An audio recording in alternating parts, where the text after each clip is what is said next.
Good morning, students. Today we are going to discuss the next chapter second of class 8.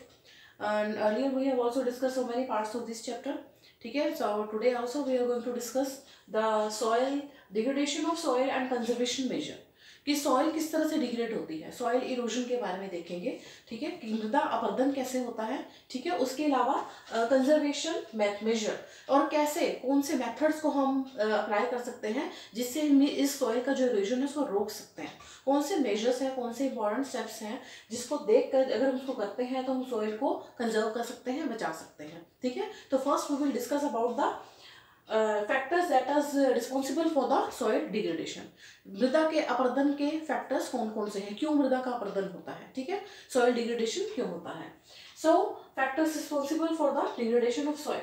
First is deforestation. Deforestation क्या है, मतलब कि जंगलों को काटना. ठीक है, जब किसी जगह पर बहुत ज़्यादा भारी मात्रा में जंगलों को काट देते हैं, साफ कर देते हैं, तो उससे क्या होता है, वो एरिया बिल्कुल प्लेन हो जाता है. तो उससे क्या होता है, जब भी कोई आंधी तूफान या बाढ़ या कुछ भी आती है, क्योंकि पेड़ ही उस मिट्टी को रोक के रखते हैं. ठीक है, जब पेड़ ही कट जाएंगे तो मिट्टी आसानी से बह के आगे चली जाएगी. जो मृदा अपरदन उससे होता है जहाँ पर डिफॉरेस्टेशन होता है, जंगलों को काट दिया जाता है.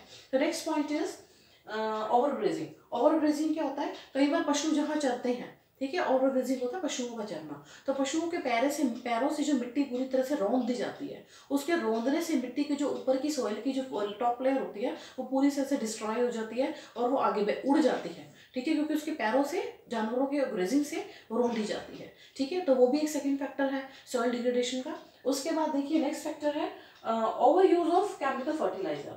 जब हम अपने उपज को बढ़ाने के लिए, मोर प्रोडक्शन के लिए वही मिक्स द केमिकल फर्टिलाइजर्स. ठीक है, बहुत ज़्यादा किसान जब फर्टिलाइजर्स केमिकल्स को यूज़ करता है तो उससे क्या होता है, बहुत ज़्यादा मात्रा में प्रोडक्शन के चक्कर में केमिकल को यूज़ करना, मिट्टी में मिलाना, फर्टिलाइजर्स को मिलाना, तो उससे क्या होता है, जो ज़मीन की अपनी फर्टिलिटी है नेचुरल, वो कहीं ना कहीं डिस्ट्रॉय हो जाती है. ठीक है, केमिकल्स को जहाँ पे भी किसी भी जगह पर केमिकल्स को बहुत ज़्यादा मात्रा में यूज़ करोगे तो उसकी अपनी जो नेचुरल फर्टिलिटी है वो खत्म हो जाएगी. ठीक है, तो उससे भी भूमि अपरदन होता है, मृदा खराब होती है. ठीक है, next point is rain wash.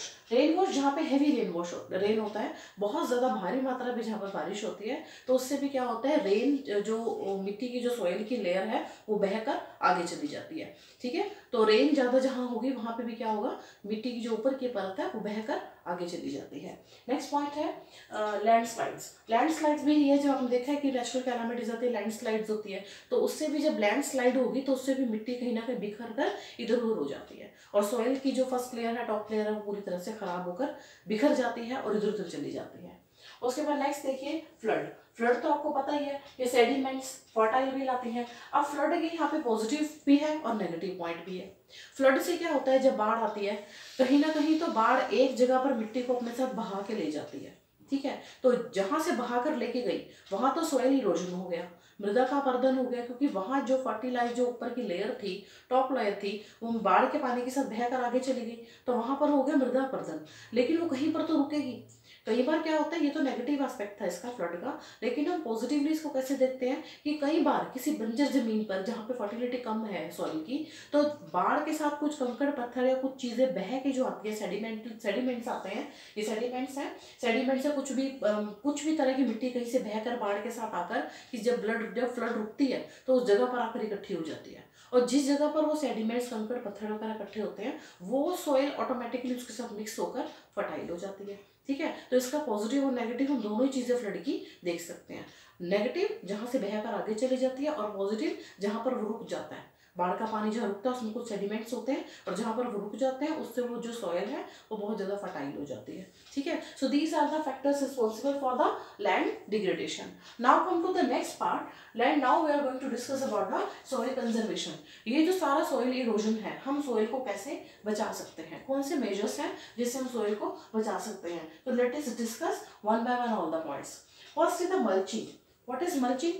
Mulching is covering soil with the organic matter to retain moisture. Earlier also we have discussed about the organic matter. Organic matter क्या होता है, जैसे कुछ भी गली सड़ी पत्तियां होती हैं, जानवरों के मरने के बाद जो उनके अवशेष बचते हैं, डेड बॉडी पार्ट्स जो बचते हैं उनके, वो मिट्टी में वही मिल जाते हैं. उससे क्या होता है, ऑर्गेनिक मैटर से ही किसी भी सॉइल की फर्टिलिटी का पता लगता है. ठीक है। अब क्या है कि mulching covering soil with organic matter. कई बार सोइल बहकर आगे ना चले जाए तो उसके लिए क्या करते हैं, मान लो ये जमीन है और उसके ऊपर हमने ये मल्चिंग कर रखी है, ठीक है, ये इसके ऊपर क्रॉप उगी हुई है, तो ये मल्चिंग क्या करता है, हम इसके ऊपर गली सड़ी पत्तियों की एक लेयर सी बिछा देते हैं, जिससे क्या होता है मॉइस्चर बना रहता है उसके ऊपर। तो मॉइस्चर बना रहता है तो वो मॉइस्चर अंदर ही रहता है, ये ढक देते हैं उससे, मतलब एकदम से कवर कर देते हैं हम ऑर्गेनिक मैटर से, इन चीजों से, लीव्स से, पत्तियां हो गई, उससे मिट्टी को ढक देते हैं ताकि उसका मॉइस्चर बना रहे, ठीक है। उसके बाद देखिए नेक्स्ट है काउंटर बैरियर। काउंटर बैरियर्स क्या होता है, बैरियर आपने देखा है कि जैसे हम लोग कहीं रोड पे भी चलते हैं तो बीच में बैरियर्स मिलते हैं हमें, ठीक है, वो किस लिए, ताकि आपकी स्पीड बीच में स्लो हो जाए। अब यहाँ पर क्या है, बैरियर का मतलब क्या है, काउंटर बैरियर। काउंटर बैरियर में स्लोप, जहाँ पे स्लोप होता है, अब जहाँ पर जिस जगह पर स्लोप होगा वहाँ पे क्या होगा, एकदम चीज बहती हुई नीचे आएगी, अगर फ्लड भी आती है तो तेजी से मिट्टी को बहा कर ले जाएगी। लेकिन अगर हम बीच में ये स्लोप है, अगर इस स्लोप के अंदर बीच में ये बैरियर बना देते हैं, ये बैरियर देख रहे हो, तो इससे क्या होगा, जब मिट्टी यहाँ से बह कर आएगी तो यहाँ रुकेगी, ठीक है, फिर बहेगी, फिर यहाँ रुकेगी, तो ये जो जगह जगह पर रुकेगी यहाँ इकट्ठी हो जाएगी मिट्टी, बहकर बहुत आगे नहीं जाएगी, ठीक है, तो इनको बोलते हैं बैरियर्स। Got it.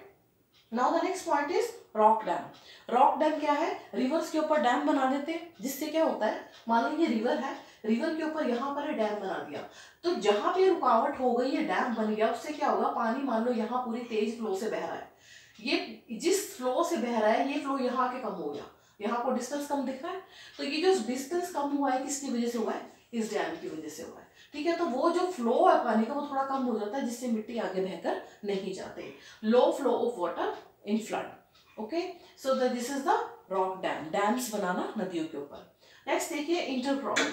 इंटरक्रॉपिंग क्या होती है, variety of crops in the single field. जब एक ही तरह के खेत के ऊपर हम अलग अलग वैरायटी ऑफ क्रॉप करते हैं, एक ही खेत है उसके ऊपर हम अलग अलग तरह की खेती कर देते हैं, ठीक है। जैसे अब अगर हम एग्जांपल लेते हैं चने का और अरहर की दाल का, अरहर की दाल का जो पौधा होता है वो थोड़ा बड़ा होता है, लेकिन वही अगर हम यहाँ चने की दाल का पौधा लेते हैं वो थोड़ा छोटा होता है। फिर एक ही खेत के अंदर यहाँ अरहर की दाल उगा दी, फिर यहाँ चने की, फिर अरहर की, फिर चने की, तो उससे क्या होगा, बड़े पेड़ छोटे पेड़, जब हवा आती है या फ्लड आती है, कुछ भी आता है तेज हवा से, वो जो पौधे हैं, छोटे पौधे और बड़े पौधे कहीं ना कहीं छोटे पौधों की वजह से उसको रोक लेते हैं मिट्टी को, ठीक है। एक जैसे होता है तो हवा का प्रेशर पूरा तेज जाता है, लेकिन जब बड़े छोटे पौधे होते हैं तो हवा का प्रेशर तेज नहीं रहता, वो मिट्टी बहकर आगे नहीं जाती, वो वही रुक जाती है, ठीक है।